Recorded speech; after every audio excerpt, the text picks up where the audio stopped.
오늘 우리 하나님께서 주신 말씀 요한복음 읽으면서 여러분 어떤 생각이 드셨습니까? 만약에 처음 우리 교회를 나오신 분들은 좀 이상하지 않으셨습니까? 제가 한번 다시 읽어드릴게요. 예수께서 이르시되 내가 진실로 진실로 너희에게 이르노니 인자의 살을 먹지 아니하고 인자의 피를 마시지 아니하면 너희 속에 생명이 없느니라. 살과 피를 먹고 마시지 아니하면 너희 속에 생명이 없다고 이야기를 합니다. 여러분, 우리 한국의 초대 기독교가 1800년대 후반부에 우리 한국에 기독교가 전해질 때 가장 핍박을 많이 받았던 이유 중에 하나가 바로 이것입니다. 미풍양속을 해친다는 것이죠. 그죠? 예. 어떻게 사람의 살을 먹고 피를 마시냐. 성경에 이렇게 나와 있지 않습니까? 그리고 여러분 성찬을 할 때 저와 여러분 예수를 구주로 고백하는 자들은 모두 다 성찬에 참여합니다. 성찬에 참여하면서 그 떡을 먹으면서 이것은 주님의 몸이고 잔을 마시면서 이것은 나를 위해서 흘리신 피라고 고백을 하면서 그것을 먹습니다. 자, 그런 것을 바라보며 이 많은 핍박이 있었겠죠. 여러분 이해가지 않습니까? 오늘 우리 본문을 여러분 어떻게 보십니까? 물론 이제 요한복음 6장 오늘 강의 5번째 마지막 시간인데요. 차근차근 따라오셨던 분은 이게 어떤 것인지 조금 이해가 가시겠지만은 처음 들으시는 분들은 참 이렇게 받기에 어려운 말씀인 것이 분명합니다. 그러면 우리가 예수님을 먹어야 되는 것인가? 마치 스테이크를 잘라 먹듯이 아니면 우리 한국 분들은 삼겹살 좋아하시잖아요. 그죠? 부위별로 이렇게 먹듯이 예수님을 그렇게 먹는다는 이야기인가? 웃으시네요. 일부 예배 때는 아주 심각하게 들으시던데, 예. 그러한 의미가 아니고요. 그 짧은 말 속에 아주 심오한, 정말 성경의 엑기스가 담겨 있습니다. 저와 여러분 오늘, 그것을 살펴보기를 원합니다. 여러분, 한번 질문해 드릴게요. 예수님께서 이것을 먹어야 된다고 하셨어요. 자기의 살과 피를. 그러면은 예수님께서 언제 그것을 나눠주셨나요?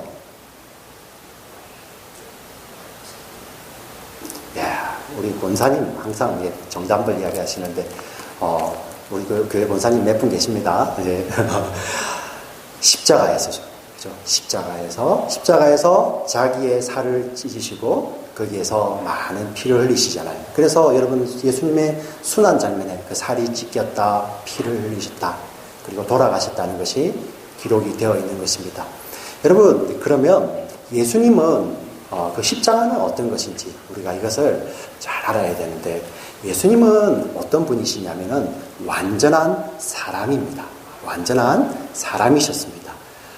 참 놀랍죠, 그죠? 왜 그러냐면은 사람이 아니고서는 다른 어떤 사람을 대신할 수가 없어요. 만약에 예수님이 한 99% 사람이고 1% 하나님이셨으면 그분은 사람을 대신할 수가 없어요. 예, 하나님이 섞여 있는 거잖아요. 그런데 예수님은 완전하신 사람이셨어요. 그래서 그 사람이기 때문에 다른 사람을 대신할 수는 있는 거예요. 대신할 수는. 자, 그래서 예수님께서 사람의 몸으로 완전히 오셨는데요. 그 예수님은 그렇지만 저와 여러분하고는 다르게 죄는 없으시죠. 왜냐하면 그분은 성령으로 말미암아 태어나시잖아요. 여러분 우리 복음서에 보면은 예수님이 동정녀 탄생을 하시고 마리아에게서 나셨다고 하시는데 거기서 중요한 것은 마리아에게서 났다는 것이 중요한 게 아니에요. 그분이 태어난 것이 성령으로 말미암아 태어난 것입니다. 마태복음의 족보를 소개할 때 다 아버지가 등장을 하고요. 그 밑으로 어떤 유계에 따라서 났다고 이야기를 하지만은 예수님만큼은 성령으로 말미암아 태어났다고 분명히 이야기를 하고 있잖아요. 그래서 그 예수님의 탄생 가운데 중요한 것은 어머니가 누구다 이런 것이 중요한 게 아니에요. 성경 가운데서 이야기하는 것은 이분은 성령으로 말미암아 태어났고 그분이 성령으로 말미암아 태어나는 첫 열매가 되셔서 그로 말미암아 태어난 모든 자들은 이제 다 성령으로 나는 자들이에요. 그래서 마태복음 1장에 시작했던 그 예수님의 족보가 마태복음 28장 마지막에서는 하늘과 땅의 모든 것을 예수님이 받으셔서 아버지와 아들과 성령의 이름으로 침례를 주게 하시고 그리고 그들을 파송하여서 이제 성령으로 태어난 공동체의 제자로서 예수님이 파송하는 것이죠. 예, 바로 예수님은 성령으로 나신 분이십니다. 사람이셨지만은 죄는 없으신 분이시죠. 그래서 그분은 왜 그것이 중요하냐면은 여러분 알고 계시는 이 성경이 있습니다. 예수님 당시에는 성경이 구약 성경밖에 없었겠죠.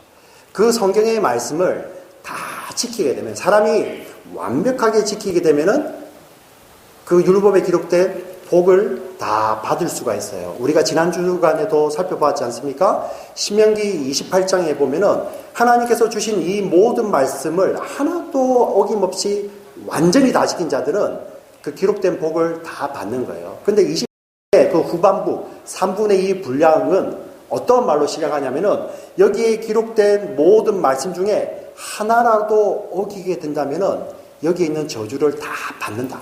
그렇게 성경이 이야기를 하고 있습니다. 그게 구약이고 율법입니다. 그래서 아담 이후로 태어나는 모든 사람들은 신명기 28장의 후반부에 적용이 되는 거예요. 율법 아래, 저주 아래 있는 자들이죠. 그러나 오직 예수님만이 죄 없이 탄생하셔서 그리고 모든 율법을 다 지켜내셨기 때문에 이제 그 예수님은 그 율법에서 약속하셨던 그 생명, 복을 예수님만이 받을 수 있으신 분이십니다.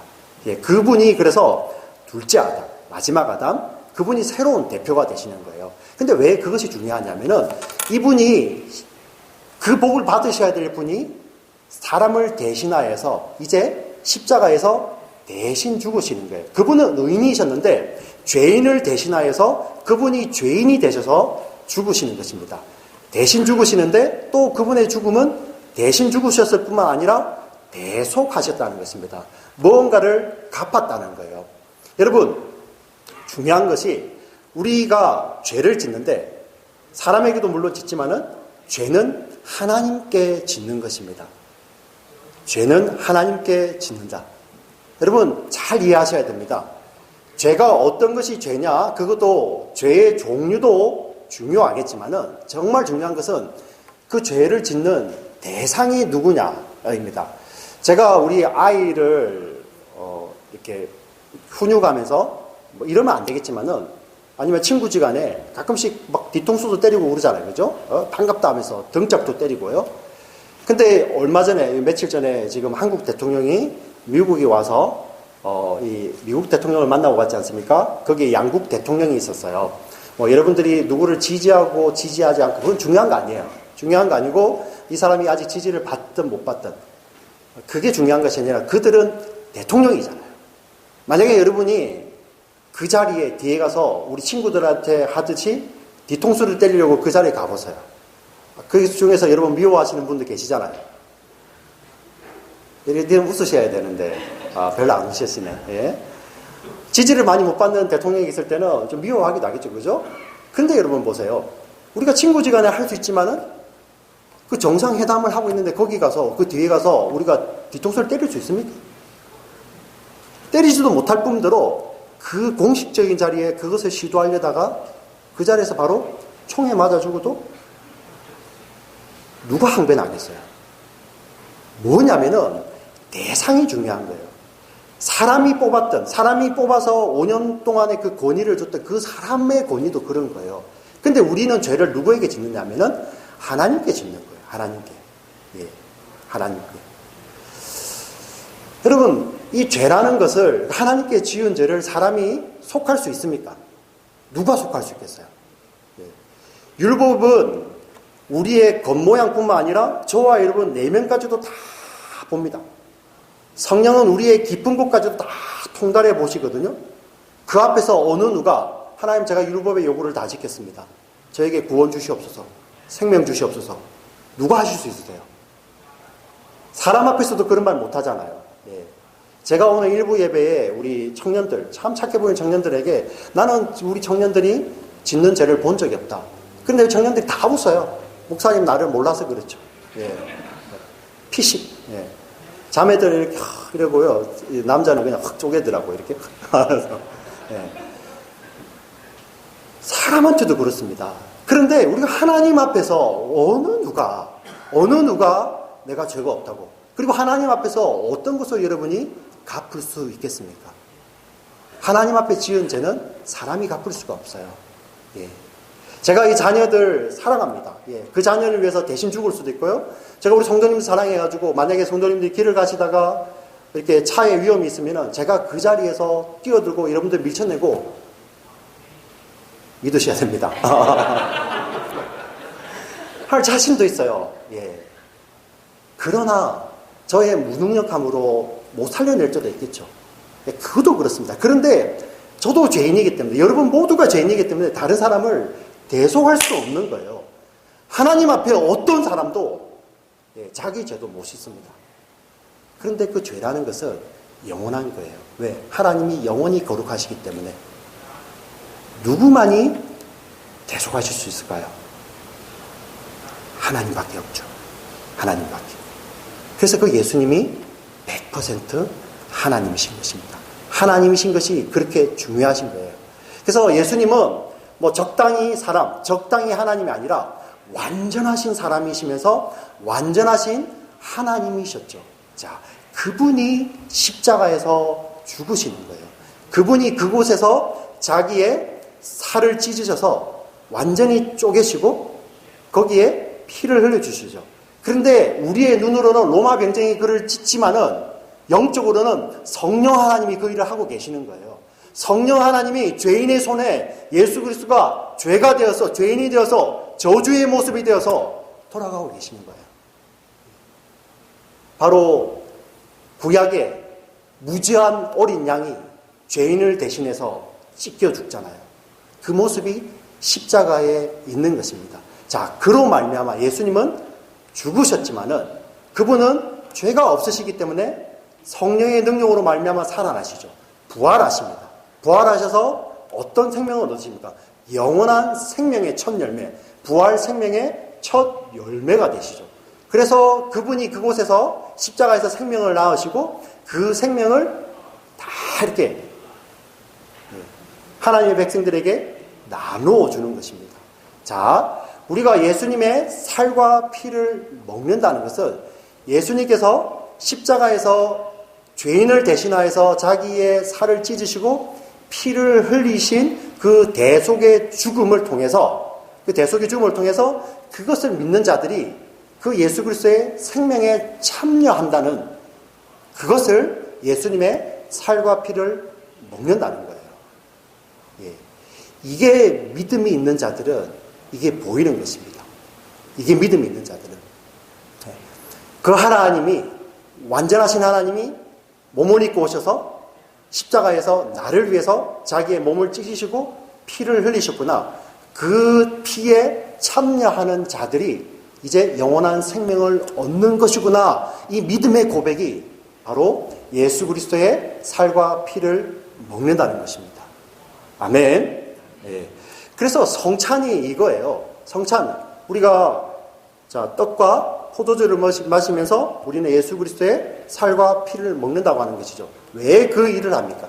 믿는 자들만이 참여하는 것입니다. 예수를 구주로 고백하는 자들만이 참여하면서 제가 구원받는 것, 영원한 생명을 얻는 것은 다른 어떤 것도 아니고 제가 내어놓을 수 있는 어떤 선행도 아니고 오직 예수 그리스도의 살과 피로만 그 생명을 얻습니다. 그 생명에 믿음으로 참여합니다 하는 그 고백으로 성찬에 참여하는 것이죠. 그럼 왜 우리 공동체가 그 성찬을 하는 것입니까? 왜 공동체가요? 바로 우리 이 공동체, 저와 여러분이 속해 있는 이 공동체, 성찬을 함께하는 공동체, 함께 웃고 함께 슬픔을 나누고 함께 인사하고 함께 찬양하고 기도하는 이 공동체는 무엇으로만 세워졌다고요? 예수 그리스도의 살과 피로만 세워진 것입니다. 그것을 고백함으로 믿음으로 우리는 공동체가 성찬에 참여하는 것입니다.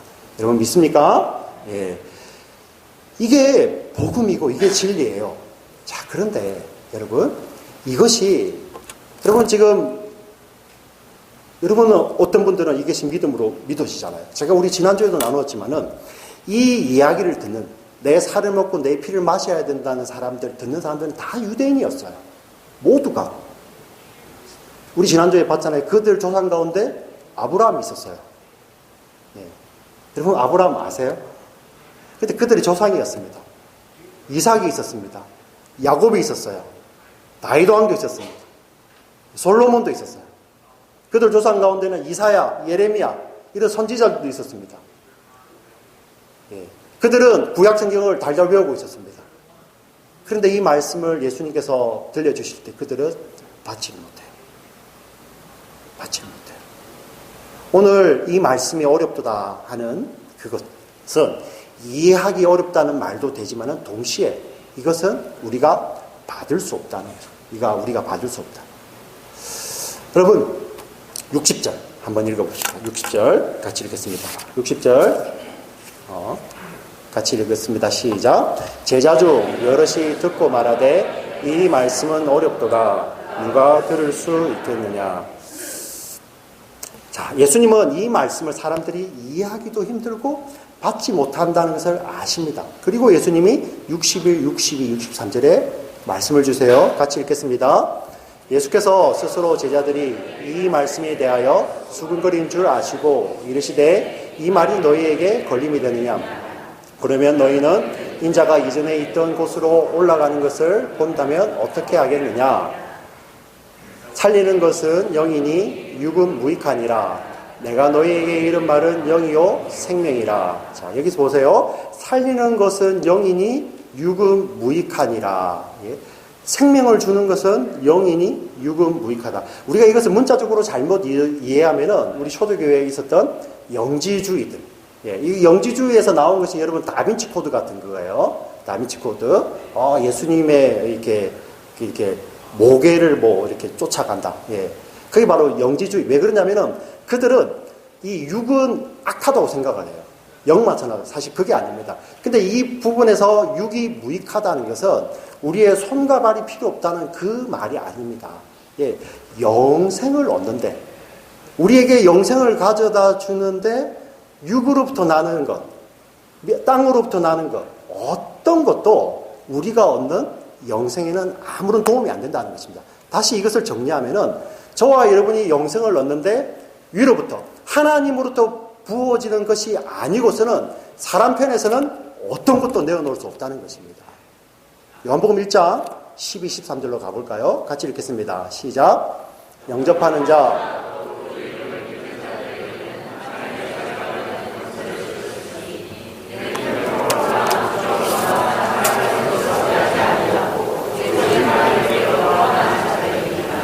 예, 여기서 보시면요. 자, 혈통으로나 육정으로나 사람의 뜻으로 나지 아니하고 오직 하나님께로부터 난 자들이다. 여러분 요한복음을 잘 읽어보시면은 영으로 난 자, 하나님께로부터 난 자, 위로부터 난 자, 거듭난 자. 자, 그 단어들은 어떻게 바꿔서도 다 뜻이 통하는 거예요. 예. 다시 말씀을 드리겠습니다. 예. 사람의 뜻이나 혈통이나 육정 이런 것으로 나고요. 오직 위로부터 나야 되고 하나님으로부터 나야 되고 성령 영으로 나야 되고 거듭나야 하는 것이죠. 여러분 이것이 니고데모의 대화 가운데서 잘 드러나지 않습니까? 사람의 편으로부터 내어놓을 수 있는 완벽한 사람이 나와가지고 정말 스투피드한 질문을 하고 예수님으로부터 너는 유대인의 선생이면서도 그것을 알지 못하느냐. 거듭나지 아니하면 성령으로 나지 아니하면 절대 깨닫지 못한다. 그리고 하나님 나라에 들어갈 수 없다는 이야기를 듣고 있습니다. 그것이 바로 무엇을 시각적으로 보여주냐면은 우리의 구원에 사람 편에서 어떤 것도 내어놓을 수 없다는 것을 이야기하는 것이죠. 자, 그런데 그러면은 하나님이 구원하시는 그 구원을 요한복음이 어떻게 설명하고 있습니까? 성삼위 하나님의 그 구원에 대해서 요한복음이 이렇게 이야기하고 있습니다.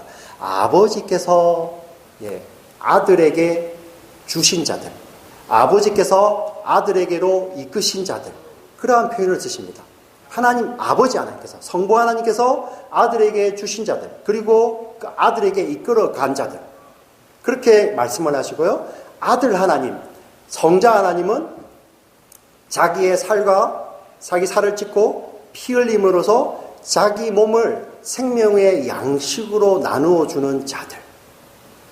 성령 하나님은 이것을 깨닫게 하시고 이것을 통해서 거듭나게 하시는 바로 성부, 성자, 성령 하나님이 요한복음 안에서 성부, 성자, 성령 하나님이 성도들, 이 구원을 위해서 일하고 계시는 것입니다. 다시 말씀드리겠습니다. 위로부터 난 자, 거듭난 자, 영으로 난 자, 하나님께로부터 난 자, 이 자들을 우리가 이야기하면은 하나님의 백성, 성도라고 할 수 있겠죠. 그죠? 성도. 그런데 이 성도를 성도 되게 하기 위해서 일하시는 분이 바로 누구시냐면은 성부 하나님, 성자 하나님, 성령 하나님이시죠. 그 성부 하나님이 하나님의 그 택하신 자들을 아들 성자 하나님께 이끄시고 주시는 거예요.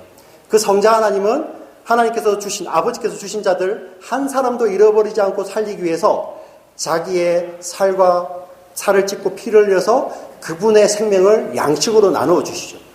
이 놀라운 구원 사역을 깨닫게 하시고 적용하시고 거듭나게 하시는 분이 바로 성령 하나님이신 것입니다. 요한복음에 이 사역을 하나님이 하시는 거예요. 왜 이것이 중요하냐면은 저와 여러분의 혈통이 어떻든지, 저와 여러분의 이 땅의 삶이 어떻든지, 우리가 어떤 모습이고 어떤 형편이고, 심지어 오늘 우리 기도하신 것처럼 태어날 때부터 우리 마칠 때까지 불편하게 살 수도 있습니다.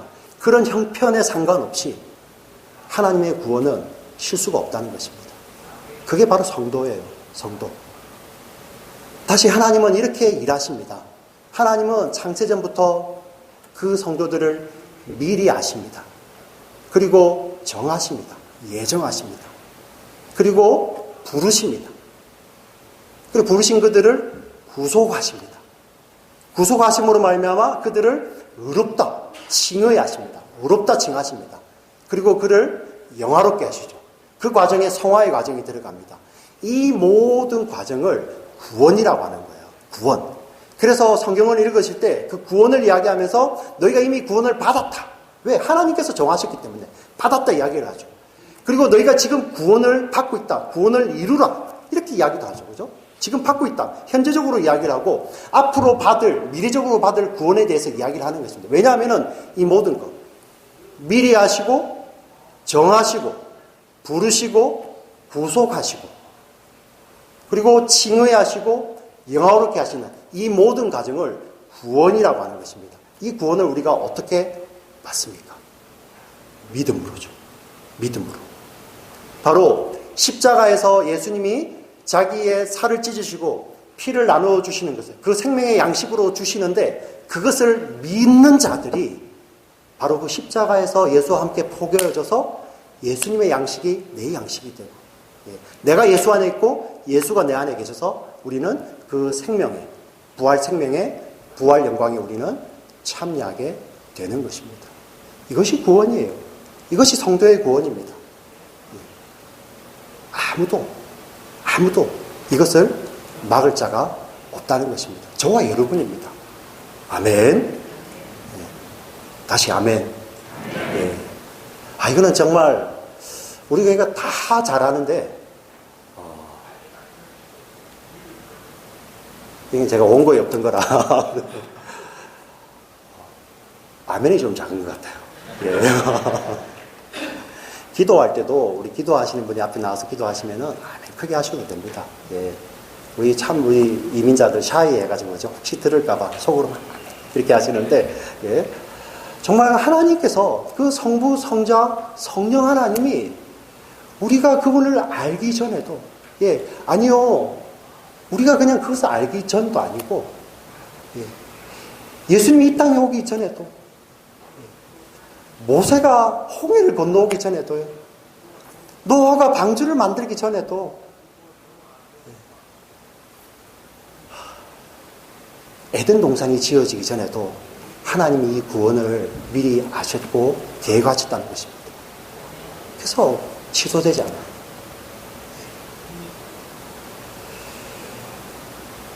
그런데요. 아버지 하나님께서 주지 아니하시고 이끄지 아니하시고 아들 하나님께서 그분의 살과 피를 나눠주지 아니하시고 성령께서 거듭나게 하지 아니한 자들은 이것을 절대 깨닫지 못한다는 것입니다. 오늘 우리 64절, 65절 제가 드렸던 말씀이 여기 그대로 다 들어있습니다. 요한복음 6장 64절, 65절을 다시 한번 읽어볼게요. 살리는 것은 영이니 육은 무익하니라. 내가 너희에게 이른 말은 영이요 생명이라. 그러나 너희 중에 믿지 아니하는 자들이 있느니라 하시니, 이는 예수께서 믿지 아니하는 자들이 누구며 자기를 팔 자가 누구인지 언제부터? 처음부터 아심이더라. 예. 자, 그리고 65절 이렇게 이야기하죠. 그죠? 또 이르시되 그러므로 전에 너희에게 말하기를 내 아버지께서 오게 하여 주지 아니하시면 누구든지 내게 올 수 없다 하였노라 하시니라. 예. 여러분 보이십니까? 그 구원의 과정이? 그런데 이 구원의 이야기가 선포될 때 66절, 우리 이거 한번 크게 읽어보겠습니다. 66절 크게 읽겠습니다. 시작. 그때부터 그의 제자 중에서 많은 사람이 떠나가고 다시 그와 함께 다니지 아니하더라. 예. 여러분, 예수님을 똑같이 스승으로 모시려고 수많은 사람들이 따라왔습니다. 예. 그런데 요한복음 6장에서는 그들이 올 때 예수님이 하셨던 말씀이 있죠. 너희들이 나를 쫓아오는 것은 표적을 본 까닭이 아니고 떡을 먹고 배부른 까닭이라. 우리가 지난주에 썩을 양식에 대해서 이야기했지 않습니까? 단순하게 세상 일이 아니라 자기의 야망을 위해서, 자기의 힘을 위해서, 자기의 유익을 위해서 쫓아온 자들이었죠. 이 땅의 것을 채우기 위해서 하나님이신 예수님이 오셔서 우리를 구원하기 위해서 오셨는데 그 예수님이 아니라 그런 예수님 대신에 그분은 저기 계시고 지금 내가 원하는 것이 있어요. 그것을 해주세요. 그것을 이루어주세요. 결국은 예수님이 아니라 예수님이 능력이 필요해서 쫓아온 자들. 그 자들이 바로 누구였죠? 떡을 먹고 배부른 자들이었죠. 그들에게는 예수님이 필요하지 않았습니다. 예. 나를 위해서 십자가 진다고? 나는 그런 힘없는 예수는 싫어. 그의 대표적인 자가 누구입니까? 바로 가룟 유다잖아요. 가룟 유다. 나는 그런 힘없는 예수 싫어. 유대인들이 왜 예수를 배척합니까? 너가 만약에 하나님이면은 거기에 매달려 계시면 안 되잖아. 율법의 저주에 나무에 달린 자마다 다 저주를 받았다는데 어떻게 하나님이 거기에 매달려 계시냐? 네가 내려오면 내가 믿겠다고. 그게 유대인들의 외침이잖아요. 그들은 자신의 죄를 위해서 대속하시는 그 힘없는 하나님은 싫었던 것입니다. 그게 가룟 유다죠.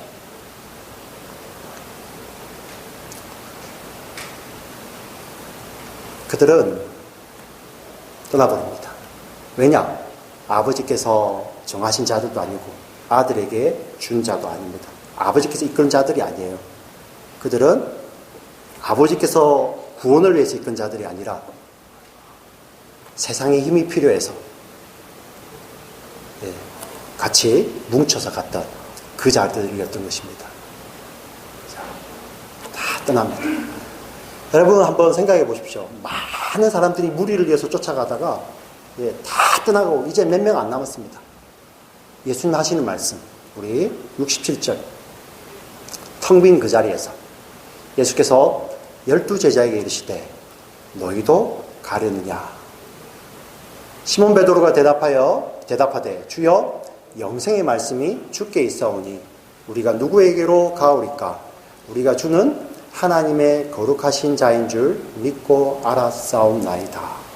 여러분 여기에서 앞에 제자들 중에 많은 자들이 떠나갔다는 그 자들은 떡을 먹고 배부른 자들이죠. 하나님께 보낸 자들이 아니에요. 그런데 여기서 12제자가 등장하는데 이 제자들은 바로 아버지께서 아들에게 보낸 자, 그리고 아들이 자기의 몸을 찢는 생명의 떡으로 나누어 주는 자들, 그리고 성령이 거듭나게 하는 자들, 그것을 대표해서 있는 것입니다. 여러분 12제자, 제자와 12제자. 그래서 여러분 이것을 조금 잘 이해하면 좋겠어요. 12제자라는 것이 어떤 특별하다는 의미보다도 하나님의 구원받는 백성들을 지금 대표하고 모형하고 있는 것입니다. 이것을 우리가 어떻게 잘 알 수 있냐면은 유다는 이제 예수님 달리시고 나서 자결하지 않습니까? 그리고 예수님께서는 이제 성령을 보내시겠다 하시고 부활하신 후에 승천하세요. 그래서 제자들이 모여가지고 기도합니다. 자, 그들이 기도하는 가운데 예수님이 승천하시고 기도하면서 사도행전 2장에 성령이 오시거든요. 그런데 그 중요한 시기에 그들이 했던 것이 뭐냐면은 바로 유다 대신에 사도를 뽑는 거예요. 그래서 그들이 사도를 뽑죠. 마띠아를 뽑지 않습니까? 여러분 마띠아 잘 아십니까? 사도행전 1장 26절 한번 읽어볼게요. 사도행전 1장 26절. 제비 뽑아 마띠아를 얻으니 그가 11사도의 수에 들어가니라. 여러분 왜 모르냐면은 여기만 나와서 그래요. 예. 여기 또 끄트머리 잘 안 읽잖아요. 예. 사도행 1장 8절까지는 우리가 오직 성령이 너희에게 마시면 이거는 이렇게 하는데 뒤에는 좀 안 읽잖아요. 여러분 좀 이상하지 않습니까? 이렇게 뽑았으면 활약을 해야 되잖아요. 그게 아니에요. 12사도라는 것이 어떤 하나님의 백성들을 모용하는 것이죠. 자, 그래서 이 12사도 가운데 그리고 거기에서 대표로 베드로가 그런 멋있는 대답을 하는 거죠. 왜? 그들은 이렇게 하나님의 말씀을 따라 살 자들이거든요. 다시 우리 베드로가 했던 고백 68절 69절 한번 가볼게요. 6장 68절 69절.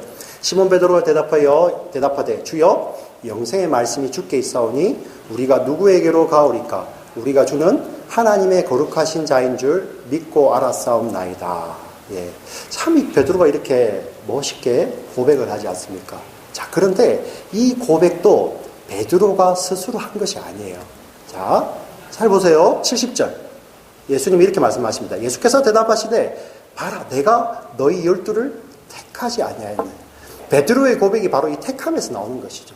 여러분 이것과 비슷한 장면이 또 우리 마태복음 16장 16절 고백하지 않습니까? 오늘 요한복음의 6장에 등장하는 것보다 1년 뒤에 베드로가 이제 예수님께서 십자가 달리로 이렇게 지시기 위해서 예루살렘으로 올라가실 때 기막힌 고백을 하잖아요. 우리 마태복음 16장 16절 같이 한번 외워보겠습니다. 시작.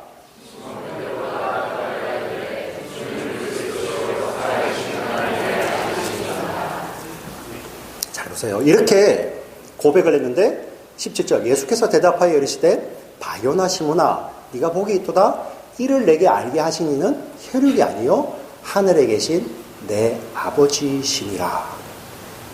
시몬이 이렇게 고백을 했음에도 불구하고 예수님이 요한복음에서는 내가 너희들을 택했기 때문이다. 마태복음에서는 아버지 하나님이 알게 하셨다. 이 이야기를 하시는 것입니다.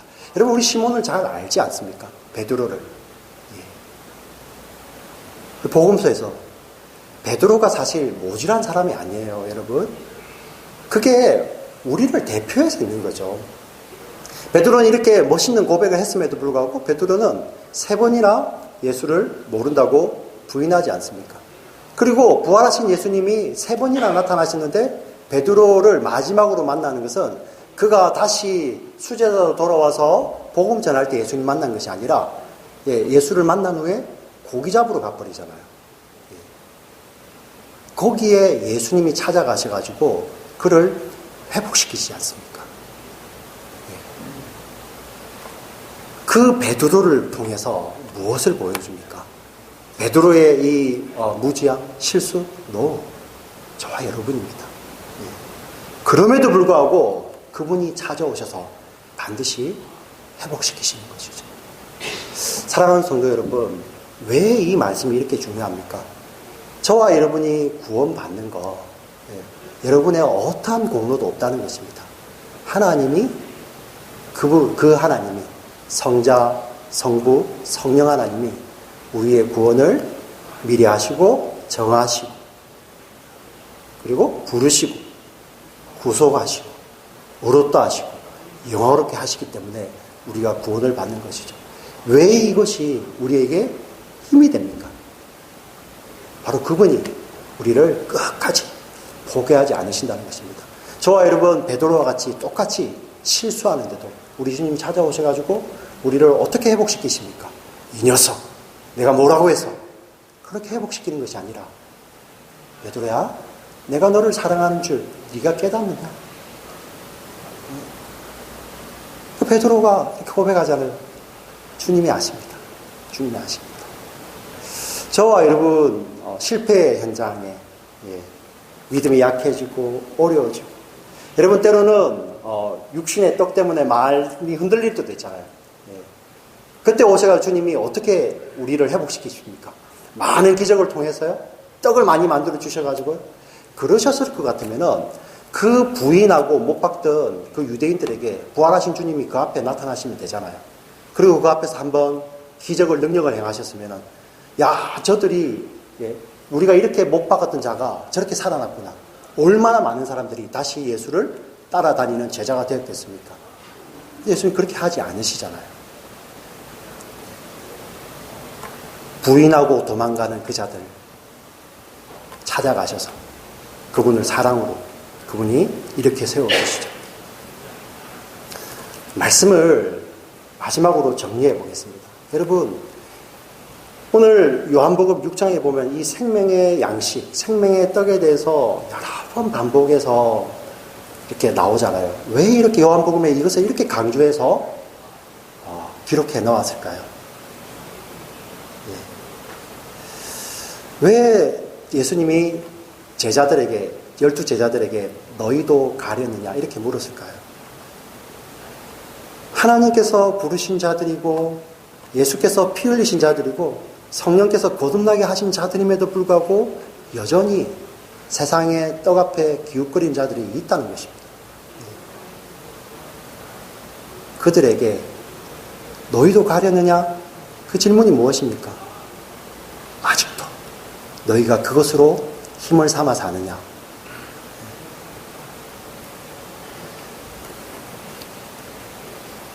크리스찬은 무엇입니까? 우리가 지난주에 영생하도록 있는 양식을 위해서 일하는 것, 바로 어떤 것을 하는 것이 아니라 누구를 위해서 하는 것이 중요하다고 알았습니다. 크리스찬은 무엇입니까? 성도는 무엇입니까? 바로 이 영생하도록 있는 생명의 떡 대신 예수 그리스도가 삶의 근원 되신 분 아닙니까? 그래서 때로는 저와 여러분 그것을 확인하기 위해서 이 땅에 떡이 없는 곳에 광야로 우리를 내모시기도 하시고, 때로는 물이 없는 곳에 우리를 지나게도 하시고, 때로는 우리에게 아픔도 겪게 하시고, 때로는 어려움도 겪게 하시고, 관계의 깨어짐도 겪게 하시지만은 그곳에서 나는 생명의 떡으로만 사는 자입니다. 이런 믿음의 고백을 하게 하시고, 그곳에서 예수로만 이렇게 세우시잖아요. 그게 우리 하나님이세요. 그게 우리 하나님이십니다. 사랑하는 우리 성도 여러분, 저와 여러분은 바로 이 예수 그리스도, 생명의 말씀, 생명의 양식, 생명의 떡 대신 이분으로만 사는 자들입니다. 혹시 우리가 이분 대신에 이분을 우리가 부끄러워하면서 혹시 다른 것에 기울이고 있지는 않습니까? 여러분, 이분이 우리의 주인이고 우리의 근원이라면은 이제 우리에게 허락되어진 그 모든 것들, 저와 여러분이 허락되어진 시간, 건강, 물질, 관계, 모든 것들은 이 생명의 떡을 전하는 도구일 뿐인 것입니다. 여러분, 생명은 머물러 있지 않습니다. 예수께서 십자가에서 자기 생명을 나누어 줬듯이 그 생명이 들어온 자들은 반드시 생명이 들어와서 생명이 전해지는 생명 반응이 일어나게 되어 있어요. 만약에 예수를 지금도 믿으시면서 나 혼자 잘 살기 위해서, 나 혼자 이 세상의 떡이 커지는 것을 원하기 위해서 예수를 믿는다면은 여러분 말씀을 다시 읽어보시기 바랍니다. 혹시 이 자리에 앉아 있는데 나 혼자만의 예수를 위해서 계시다면은 여러분 말씀을 다시 읽어보시기 바랍니다. 예수님은 하나님 나라를 세우기 위해 오셨고 공동체를 세우셔서 그분의 생명으로 나누고 사는 그 공동체를 위해서 예수님은 오신 것입니다. 저와 여러분은 이 공동체 안에 함께 부름을 받아서 이제는 우리가 세상의 떡이 아닌 예수 그리스도로만 사는 자들입니다 라는 것을 믿음으로 고백하는 믿음의 공동체, 신앙 공동체입니다. 여러분 믿습니까? 네, 기도하시겠습니다. 살아계신 하나님 아버지, 정말 감사합니다. 하나님 정말 감사합니다. 우리의 구원이 이렇게 귀한 것이고 그 구원을 위해서 창세전부터 우리 하나님이 계획하시고 부르시고 우리를 구속하시고 우리를 의롭다 하시고 우리를 영화롭게 하시는 그 하나님의 은혜에 감사를 드립니다. 이제 그 하나님이 계시기 때문에 그 하나님으로만 생명의 양식을 살아 사는 저희 모두들 될 수 있도록 주의 은혜를 다하여 주시옵소서. 우리가 때로 세상의 떡이 모자라는 결핍의 자리를 지나가고 세상에 물들이 없는 광야를 통과할 때에도 하나님, 사람이 떡으로만 사는 것이 아니라 하나님의 입으로 나오는 모든 말씀으로 산다는 그러한 믿음의 고백으로 하나님 고백하게 하시고 믿음으로 승리하는 저희 모두들 될 수 있도록 주여 은혜를 더하여 주시옵소서. 살아계신 예수님의 이름으로 기도합니다. 아멘.